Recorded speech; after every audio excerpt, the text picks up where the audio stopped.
And my main man, Evan Roberts, is live in the city of brotherly love, Negadelphia, Philadelphia. He's been there all day getting ready for the first Met game of the year. Good afternoon, Evan. How are you today, kid? Oh, I am outstanding. You know why, Craig? Because this is opening night, baby. Yes, if you're a diehard Met fan and you had to get through all of last week and then the weekend and nobody's playing, today is as big a day for you as it was for the New York Yankee fan last week. And we're going to enjoy every bit of it as the Mets get ready to play the undefeated Philadelphia Phillies in Philadelphia to get the season started. You've got to be revved up and pumped. They made us wait. They made us wait. And it stunk. I mean, all weekend long, I'm watching baseball. I'm watching Shohei Ohtani pitch and hit a home run, and all I could think about was that home run call. I'm watching the Yankees' inability to get a big hit. I'm watching Matt Harvey pitch very, Good enough. All right. Good enough. Good enough. Good enough. And everything that happened this weekend, Craig, I was jealous of. Like, I was even jealous of the Yankee struggles because I said, I want to be able to watch my freaking baseball team and either be joyful or be upset. So this has been a very tough weekend for Met fans, but we are rewarded tonight because God's gift to pitching, Jacob deGrom, is on the mound. And I feel it, Craig. I feel it in the city. I got approached by 4 people today, not because I'm on the radio with you, but because I was wearing a Met shirt. And you know what they said to me? 2 of them said, it starts tonight. Tonight it starts, and we're taking over Citizens Bank Park. Well, listen, I don't know about all that. We are. There's only a couple thousand people going to be in the ballpark. I'm not sure if you're taking over. They did get off to an undefeated start. I understand. I mean, the Philly fans feeling pretty good about himself. But I'll tell you what, as good as you might feel, Yankee fans feel worse. Yeah. Yankee fans feel worse, and for good reason. You know, Yankee pitching, not the problem. As bad as Herman was, Yankee pitching, not the problem. King was fantastic. 6 innings of relief. You know, I think he only gave up 1 hit. And obviously, 6 scoreless innings. But it's the same crap. It's the same crap from the same guys. And there's 2 ways to look at it if you're a diehard Yankee fan. Way number 1 is, dude, it's 1 series. I'm not going to get crazy. I know they're winning over 90 games this year. They might win 100. I've seen this story before, and I'm not going to overreact to it. The flip side, though, is this team ain't good enough to win a World Series because what you saw against Toronto was everything we've seen in the last 4 postseasons. Hasn't changed a bit, and the names haven't changed a bit.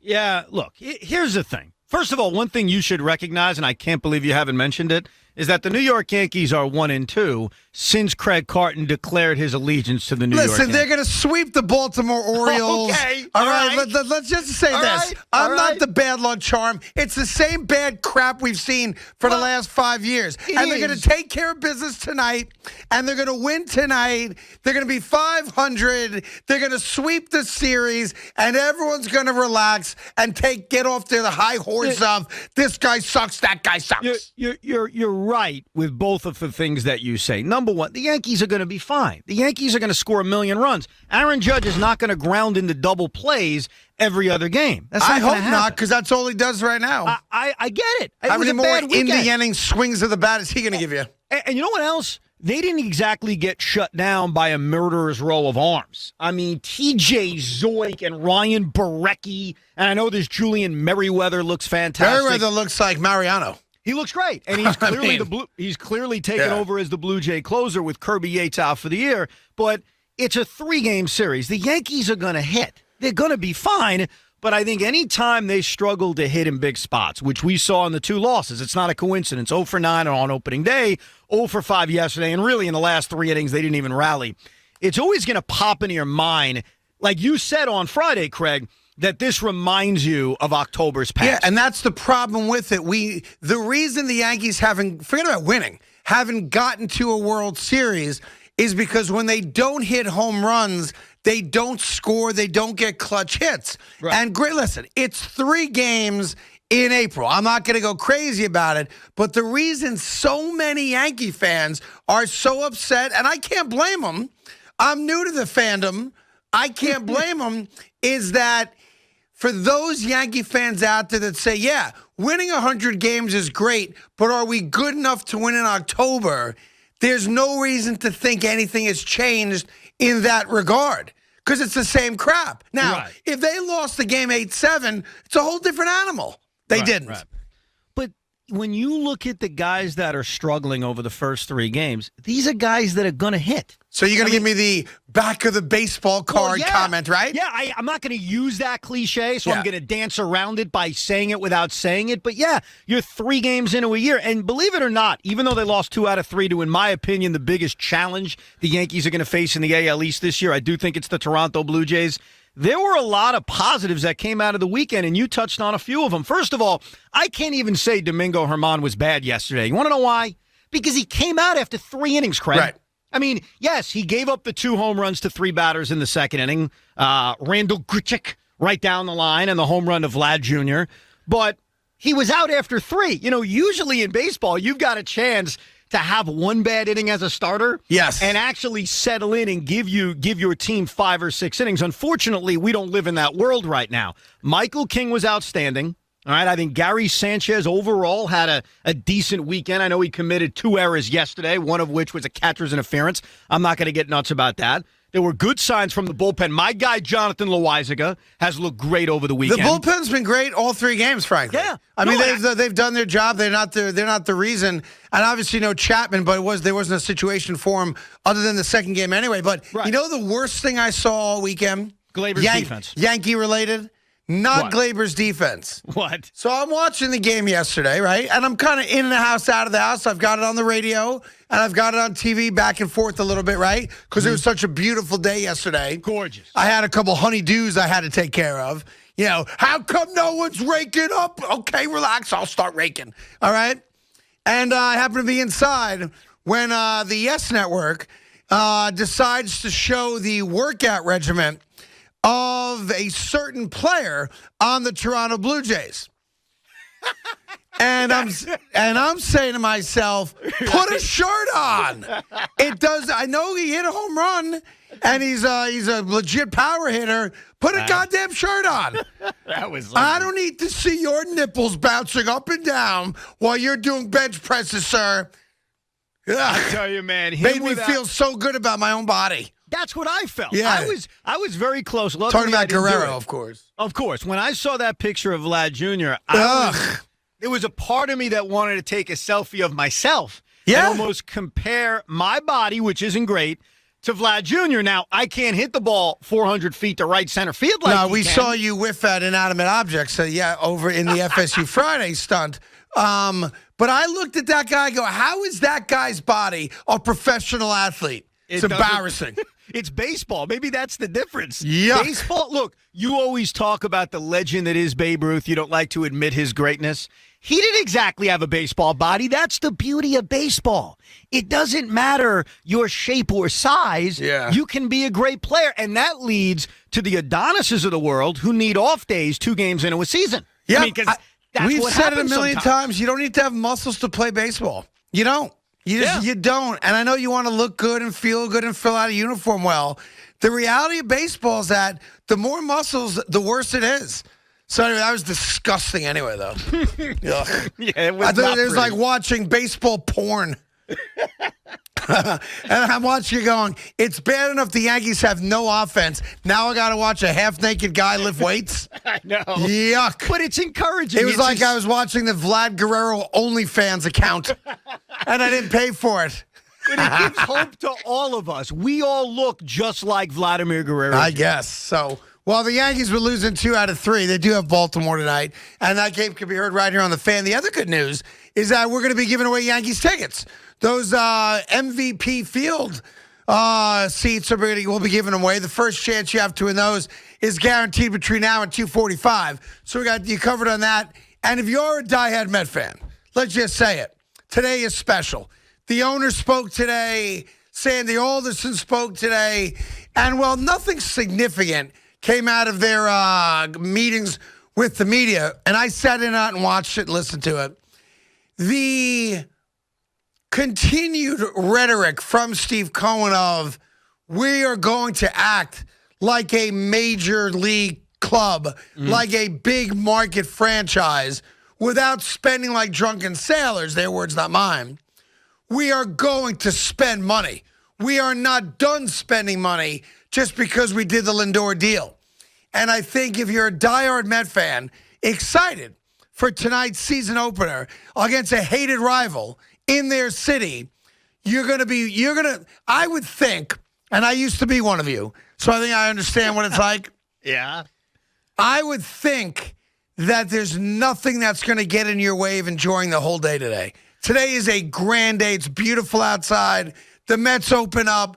The owner committed more money to the franchise in the future. If you're a diehard Met fan, today's got to be pretty special. I am not worried about Michael Conforto. I am not worried about Jacob deGrom because that line from the press conference today, or the Zoom call, whatever you want to call it. It was a Zoom call. I was on it. All right. I was on it. Did you raise your hand and ask I any didn't know questions? how that works. I tried to, but there was no button for me to push to do that. What was your question going to be? Well, I started waving a few times, right. But I felt the stare of the rest of the media, like, why are you waving?